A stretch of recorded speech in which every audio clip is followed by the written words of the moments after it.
నమస్తే, welcome to our channel. నేను మీరామ్. Big boss season 9 Telugu షోని ఆపేయండి అంటూ కొంతమంది బంజారా హిల్స్లో కంప్లైంట్ అయితే ఇచ్చారు. అయితే ప్రధానంగా కంప్లైంట్ వెనుకున్న కారణాలు బిగ్ బాస్లో ప్రజెంట్ జరుగుతున్న కొన్ని సిచ్యువేషన్స్ని వాళ్ళు అర్థం చేసుకున్న దాని ప్రకారం కొన్ని అసాంఘిక కార్యకలాపాలు లోపల జరుగుతున్నాయని, సమాజాన్ని భ్రష్టు పట్టించేలాగా ఈ షో ఉందని, చాలామంది పిల్లలకి ఇది ఎఫెక్ట్ అవుతుందని ప్రధానంగా వాళ్ళు భావించి కేసు అయితే నమోదు చేశారు. అయితే Bigg Boss Kannada Bigg Boss లాగే ఆగిపోయే అవకాశం ఉందా? ఒకవేళ నిజంగా బిగ్ బాస్ అసలు సమాజంపై ఎలాంటి ప్రభావం చూపిస్తోందనే అంశంపై మనతో మాట్లాడడానికి ప్రముఖ సోషల్ యాక్టివిస్ట్ కృష్ణ కుమారి గారు ఉన్నారు. ఆవిడతో మాట్లాడదాం. అమ్మ నమస్తే. నమస్తే. సో బిగ్ బాస్ మీద మీ అభిప్రాయం ఇదివరకే విన్నాము, కానీ ప్రజెంట్ ఇప్పుడైతే ఆపేయాలి అంటూ వాళ్ళు కంప్లైంట్ కూడా ఇవ్వడం జరిగింది. సో మీ అభిప్రాయం ఏంటి? ఆపేయాలంటారా?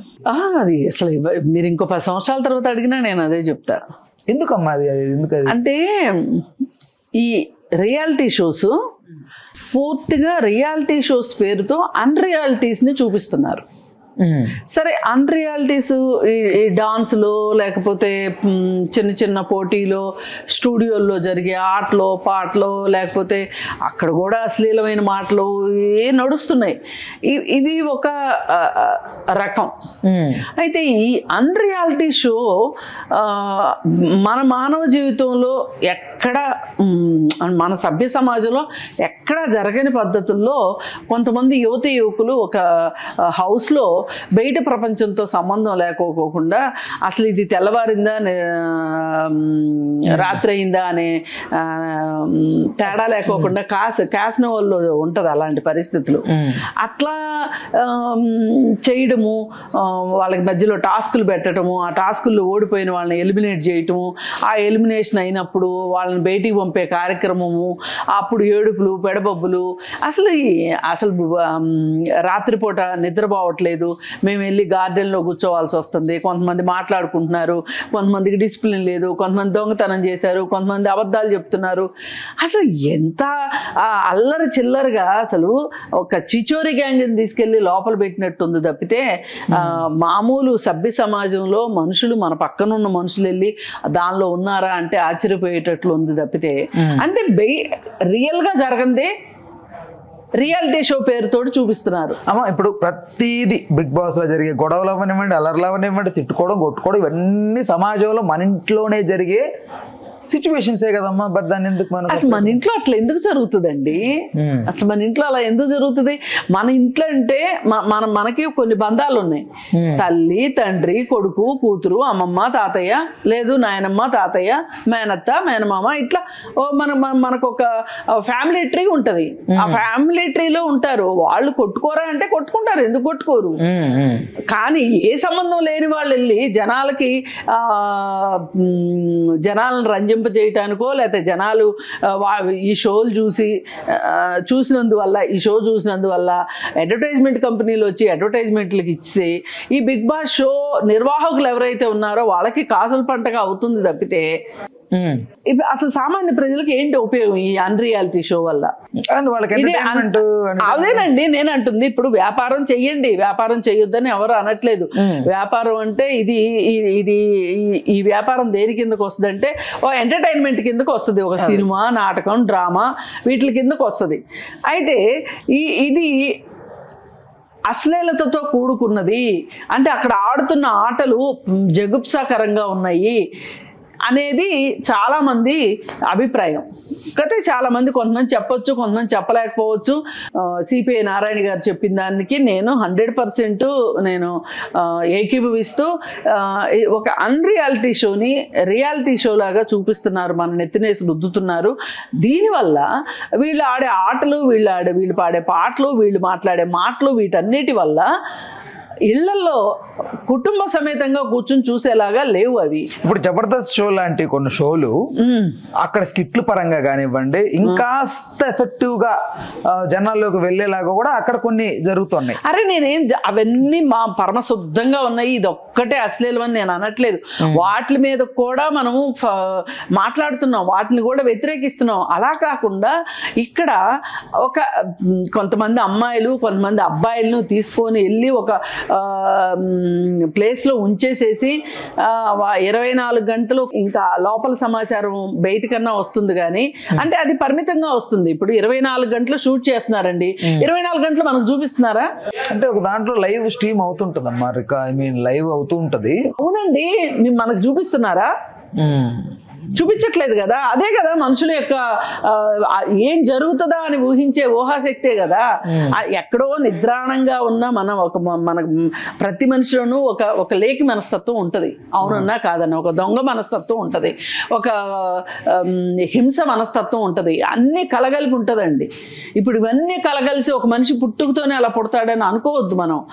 ప్రతి మనిషిలోనూ ఉంటుంది. అయితే మనం మొక్కలకి ఎట్లా అయితే మంచి నీళ్లు మంచి ఎరువు వేసి మంచిగా పెంచుతామో అట్లాగే మన మెదడుకు కూడా మంచి ఇన్పుట్స్ ఇస్తూ ఉంటే మన మెదడు కూడా మంచిగా ఆలోచిస్తుంది, మంచిగా ప్రవర్తిస్తుంది, మంచిగా స్నేహ సంబంధాలు పెట్టుకుంటుంది. అట్లా కాకుండా ఇలాంటి తిక్క ఇలాంటి అసలు అక్కడ ఆ షోలో ఏం జరుగుతుంది, ఆ హౌస్లో ఏం జరుగుతుంది అనే ఉత్సుకత మనుషుల్ని అవి ఎప్పుడేస్తారా అని చూడటము, పైగా చూసిందే పదే చూడటము, ఇవన్నీ మనుషుల్లో తెలియని ఒక ఉత్సుకతని రేకెత్తిచ్చేలాగా ఉంది.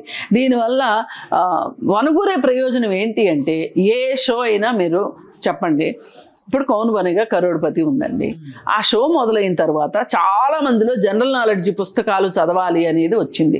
ఇప్పుడు అందరూ షోకి వెళ్తారని కాదు, ఆ షోలో వచ్చే ప్రశ్నలకి నాకు ఎన్ని సమాధానాలు వచ్చు అని ఎవరికి వాళ్ళు సెల్ఫ్ చెక్ చేసుకునే వాళ్ళు చాలా మంది ఉన్నారు.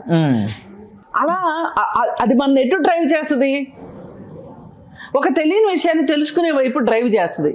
ఇప్పుడు ఈ బిగ్ బాస్లో విషయం ఎటు డ్రైవ్ చేస్తాం మీరు చెప్పండి. పోనీ మీరు అంతేదో దాన్ని తెగ సమర్థించేస్తున్నారు కదా, మీరెందుకమ్మా అలా అనుకుంటారు, అసలు మీ మనసులోనే ఏదన్నా అశ్లీలత ఉందా, ఎందుకు మీరు అశ్లీలత అని పొద్దాక మాట్లాడుతున్నారు, మీకు ఎందుకు అలా అనిపిస్తుంది అంటున్నారు కదా. సరే మీకేమనిపిస్తుందో చెప్పండి. పోను నా సంగతి వదిలేయండి, నేను ఒక సోషల్ యాక్టివిస్ట్గా నేను ఎప్పుడు నెగిటివ్గానే మాట్లాడతాను, నాది నెగిటివ్ మైండే అనుకోండి. మీ పాజిటివ్ మైండ్తో మీరేం నేర్చుకుంటారు బిగ్ బాస్ షో చూసి చెప్పండి నాకు. నేను మీకు ఎగ్జాంపుల్ చూపించాను. కౌన్ బనేగా కరోడ్పతి వస్తే ఆ షో వల్ల ఏం నేర్చుకుంటుంది సమాజం, పిల్లల నుంచి పెద్దవాళ్ళ వరకు ముసలి వాళ్ళ వరకు ఆ షో చూసి ఎంజాయ్ చేస్తున్నారు కదా, నేర్చుకుంటున్నారు కదా. ఎంతో కొంత తెలియని విషయాన్ని తెలుసుకోవాలి, అన్వేషించాలి అనే ఒక ఉద్దేశం అయితే వస్తుంది కదా. అదే ఈ బిగ్ బాస్ లో ఏమి నేర్చుకుంటారో మీరు చెప్పండి నాకు. ఇప్పుడు సీరియల్ అరే నాకు ఇవన్నీ వద్దండి. సీరియల్స్ ని వ్యతిరేకిస్తున్నాము, శ్రీదేవి డ్రామా కంపెనీని వ్యతిరేకిస్తున్నాము, జబర్దస్త్ ని వ్యతిరేకిస్తున్నాము, అవన్నీ మంచిగా ఉన్నాయండి, ఇది ఒక్కటే చెడ్డగుందని నేనేం అనట్లేదు, వాటన్నిటిని వ్యతిరేకిస్తున్నాము. వాటన్నిటితో పాటు ఇది ఇంకా ఎక్కువగా ఉంది కాబట్టి, ఎక్కువ జనాల్లో ఉంది కాబట్టి, ఎక్కువ జనాల్లో అని కాదు, అసలు ఎందుకు ఆ మాట్లాడటాలు దానిలో పార్టిసిపేట్ చేసే మనుషులు ఎవరెవరు. ఇప్పుడు రీతు చౌదరి ఉందండి, ఆ రీతు చౌదరి ఏంటి చెప్పండి. బయట ఆమెకి సమాజంలో ఉన్న ఆమె స్థానం ఏంటి చెప్పండి. ఆమె ఈ బిగ్ బాస్కి షోకి వెళ్ళబోయే ముందు ఆమె చేసిన పనులు ఏంటో చెప్పండి. ఇప్పుడు ఆమె మనకి ఏదో నేర్పిస్తుందా, ఆమె మనకి ఏదో చెప్తుందా తెలియంది. ఇంకొకరు నేను పేర్లు చెప్పను, అన్ని మెసేజ్ ఓరియంటెడ్ గా ఎలా ఏమండి అసలు. పోనీ కాదండి, వినోదమే, అది ఏం వినోదం ఇస్తుందో మీరు నాకు చెప్పండి. ఏ రకమైన వినోదమో నాకు చెప్పండి. ఇప్పుడు మనకు పక్కింట్లో ఏం జరుగుతోంది, పక్కింట్లో ఏదైనా ఒక చిన్న అరుపు వస్తేనే అక్కడ ఏదో జరుగుతుంది వాళ్ళ ఇంట్లో అని చెప్పి హ్యూమన్ సైకాలజీలో అంటే మనకు ఎస్పెషల్లీ మన ఇండియన్స్ అందరూ కూడా పక్కింటి తొంగి చూస్తూ ఉంటారు. మన ఇంట్లో పనులు ఎన్నున్న పక్కన పెట్టి అది తప్పు. ఆ తప్పునే ఎందుకు ఇంకాస్త నేర్పిస్తున్నారు, అది తప్పు, అది వద్దు అని చెప్పండి. మీరు దాన్నే ఒక రకంగా బిగ్ బాస్ లో ఇట్లా క్యాష్ చేసుకుంటున్నారు. ఆ క్యాష్ చేసుకుంటంలో మీరు ప్రజలకు ఏం నేర్పిస్తున్నారు, అది కరెక్ట్ అని నేర్పిస్తున్నారా, అది తప్పని నేర్పిస్తున్నారా, ఏం నేర్పిస్తున్నారు. ఈ రీతు చౌదరి వచ్చి అది నేర్పిస్తుందా మనకి? నోరు ధరిస్తే పచ్చి బూతులు మాట్లాడే అలేకే చిట్టి ఇవి ఏం నేర్పిస్తుంది మనకి? అలేకే చిట్టి పికిల్స్. ఆమె మాట్లాడిన బూతులు ఏంటి మర్చిపోయారు అప్పుడే అందరూ. అంటే బూతులు మాట్లాడటము, అలాగే అనైతికమైన పనులు చేయడము, రియల్ ఎస్టేట్ మోసాలు చేయటము, లేకపోతే పెళ్ళైన వాళ్ళని పెళ్ళిళ్ళు చేసుకోవడము, ఎందుకు ఇంకొంచెం లేట్ అయింది, ఆ అమ్మాయిని కూడా తీసుకెళ్తే పోయేది కదా. ఎవరు నిన్న మొన్న ఏదో సౌమ్య శెట్టినో ఎవరో ఆమె కూడా వెళ్తే పోయేది కదా.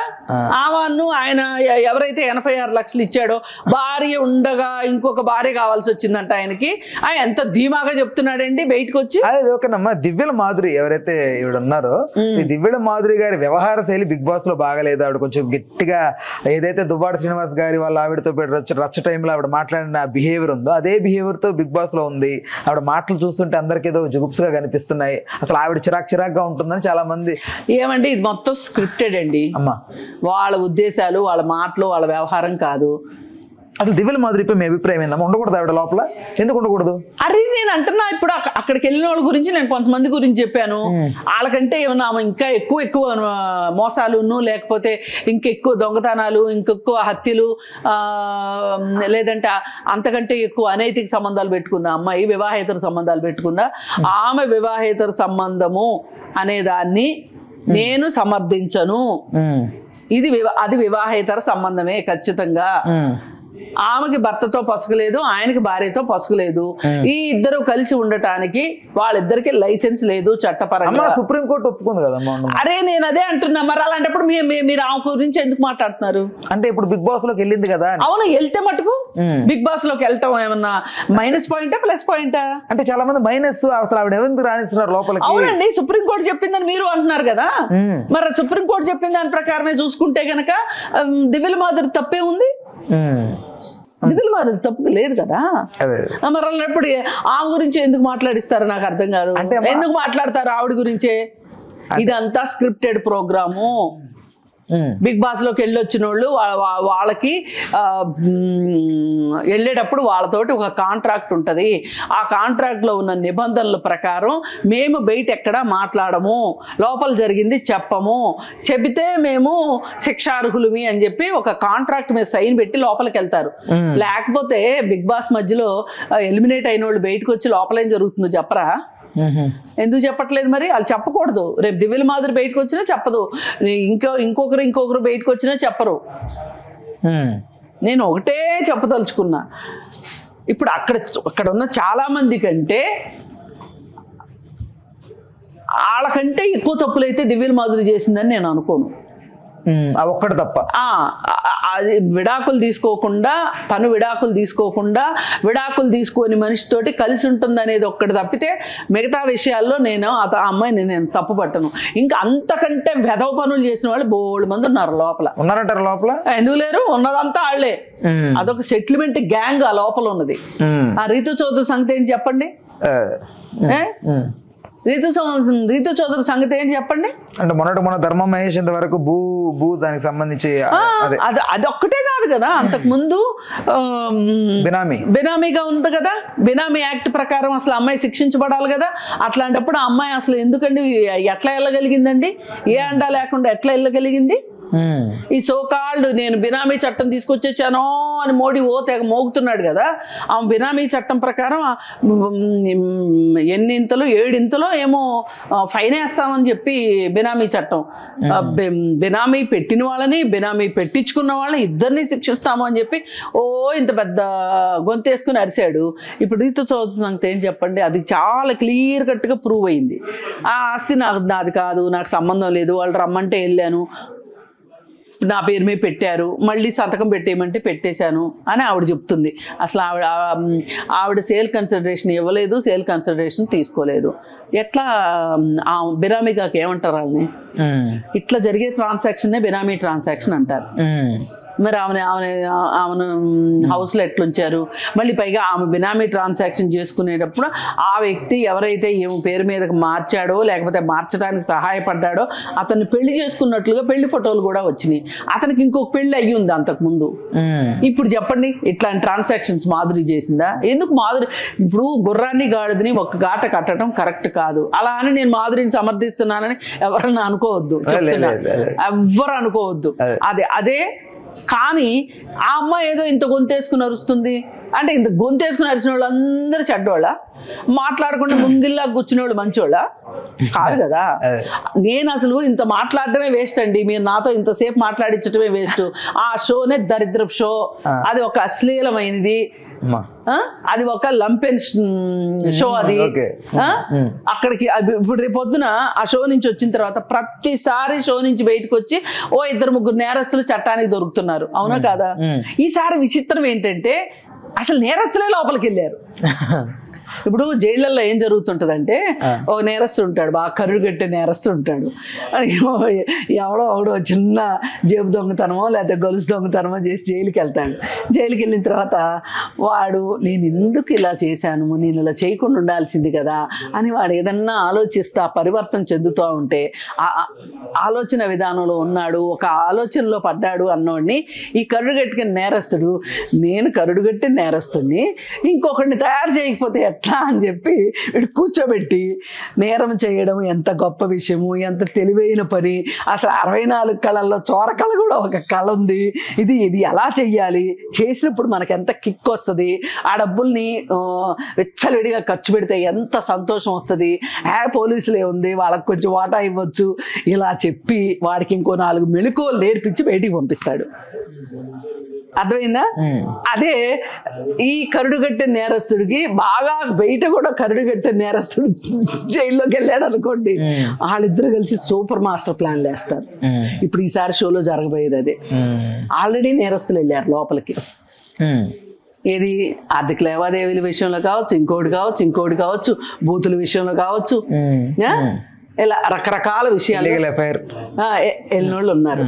ఈ వెళ్ళినోళ్ళు అందరూ కలిసి వీళ్ళు బయటకు వచ్చిన తర్వాత అసలు మనం చిక్కకుండా దొరకకుండా బెనామీగా ఉండటం ఎట్లా, లేదు బూతుల్ని అసలు అధికారిక భాషగా చేయటం ఎట్లా, లేదు అనుకుంటే వివాహేతర సంబంధాలు పెట్టుకుని కూడా ఆ వివాహేతర సంబంధాలు ఎంత గొప్పవో చెప్పటం ఎట్లా, అలాగే బ్లాక్మెయిల్ చేసి డబ్బులు సంపాదించడం ఎట్లా, ఇట్లాంటివన్నీ నేర్పించారనుకోండి, వీళ్ళు ఒకళ్ళకొకళ్ళు ఒకళ్ళ కళని ఇంకొకళ్ళు ఎక్స్చేంజ్ చేసుకున్నారనుకోండి, బయటకు వచ్చాక జరిగేది ఏంటి? 24 గంటలు వాళ్ళకి టాస్కులు ఉండవుగా. అదేలేమ్మా. ఈ ఖాళీ టైంలో వాళ్ళు ఏంటి చేస్తారు చెప్పండి? ఇయే కదా ఒకరికొకళ్ళు ఎక్స్చేంజ్ చేసుకుంటారు. అక్కడేమి భగవద్గీతలు మాట్లాడుకోరు కదా, భజనలు చేయరు కదా. అదే కదా అదేదో సినిమాలో అతను అంటాడు కదా, పబ్లో ఏం చేస్తారు, భజనలు చేస్తారా అని. అట్లాగే ఇక్కడ వీళ్ళు భజనలు చేసుకుంటారు, మీరాబాయి భజనలు చేస్తారనుకుంటున్నారా లోపలికి వెళ్ళి, లేకపోతే ఎంఎస్ సుబ్బలక్ష్మి పాటలు పాడుకుంటారనుకుంటారా? వీళ్ళు మాట్లాడుకునేదే వీళ్ళు చేసిన యదవ పనుల గురించి మాట్లాడుకుని, ఈ యదవ పనులు మనం అసలు ఎక్స్పోజ్ అయిపోయాము, అవ్వకోకుండా ఎట్లాంటి జాగ్రత్తలు తీసుకోవాలి అనే దానికోసం ఈ బిగ్ బాస్ షో అది ఒక వీళ్ళకి ఒక సెంటర్ లాంటిది, ఒక సెంటర్, ఒక మీటింగ్ పాయింట్ అది. అందుకని చెప్పి ఆ షో గురించి నాతో ఎక్కువ మాట్లాడించకండి. దాని మీద కేసు వేసిన వాళ్ళు కరెక్ట్గా వేశారు. పిల్లలు, సమాజము, కుటుంబాలు చెడిపోతాయని చెప్పి వేశారు. నేను దాన్ని పూర్తి. సరే, మరి సినిమాల వల్ల జరుగుతున్న నష్టానికి ఏం చెప్తామమ్మా? సినిమాలకు ఒక సెన్సార్ బోర్డు ఉందండి.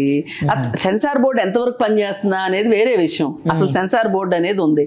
అసలు సెన్సార్ బోర్డు లేని ఓటీటీలు ఎలా ఏడుస్తున్నాయో మనం చెప్తున్నాం కదా. అందుకే ఇప్పుడు ఒక చెడు జరుగుతుంది అని చెప్పి ఇంకొక చెడు జరిగితే తప్పేంటి అని మాట్లాడటం చాలా నేరము అంటున్నా నేను. ఒక చెడు జరుగుతుంది అన్నప్పుడు ఈ చెడును ఆపటానికి ఏం ప్రయత్నం చేయాలో ఆలోచించాలి. అంతేగాని ఒకటి చెడు జరుగుతుంది కదా, ఒక నేరం జరుగుతుంది కదా, నేరానికి ఇంకొక నేరం జరిగితే తప్పేంటి అని మాట్లాడడం ఇది నాకు మాటలు రావట్లేదు. నేరం అని చెప్పాను కదా, ఇంకా చాలా అంతటితో ఆపండి. రైట్ అమ్మా, okay, thank you. Hello, Telugu రాజ్యం ఛానల్ చూస్తున్నారా? సామాజిక, రాజకీయ, జీవన చిత్రణే తెలుగు రాజ్యం. అతిశయోక్తులు, అసత్యాలు ఉండవు. రాజకీయ కోణం కాదు, ప్రజా కోణమే కొలబద్ద. తెలుగు రాజ్యం వీక్షణ మీ ఉత్తమ అభిరుచికి నిదర్శనం.